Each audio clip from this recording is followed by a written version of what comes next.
And I'm on the phone now with the governor of New York, Andrew Cuomo. As you know, all morning long here, Governor, we are having a day of giving at ABC to help the victims of Hurricane Sandy. What is the greatest need right now?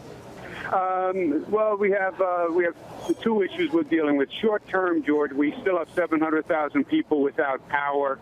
I went into the 40-degree range last night, so that's become a real problem. No power, no heat. But it's food supplies because people are having trouble getting food.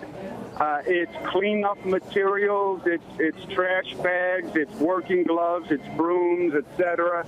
And it's clothing because people had their entire household destroyed. Boy, and we really saw that yesterday all weekend long in Staten Island. Hit so hard, so many volunteers pouring out in these last few days, but the need there is great. The need is great. The silver lining for this storm, if you will, if there is one, the spirit of community. First, all across the state, I have people from upstate New York coming down to help people in downstate. But George, we have people from all across this country who are just driving in. People from the Midwest. I've met people from the South who saw it on TV and just got in their car and said, we wanted to come up and see how we could help. We're all neighbors, and we want to be there one for the other.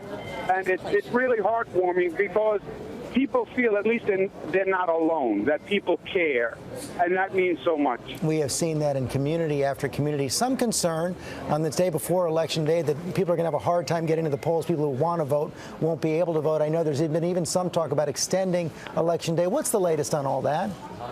Well, by law, George, we're very limited what we can do here. This is a federal election, so it's federal election law. So extensions, et cetera, we're limited. There will be, the election will be tomorrow. Will there be some hardships to get to the polls? Yes. But compared to what people have been dealing with over the past week, the hardship they'll have at the polls is nothing, frankly. Finally, Governor, what's the one thing you want the people of America to know about New York right now? I want the people to know that, first, New York appreciates the kindness that they have shown and the love that they have shown. And maybe we don't have heat on in the homes, but they have warmed the spirits of New Yorkers, and I want them to know that New York is coming back, and it will be back soon and better than ever before. Governor Cuomo, thanks very much for calling in this morning. Thanks, George. Thanks for having me.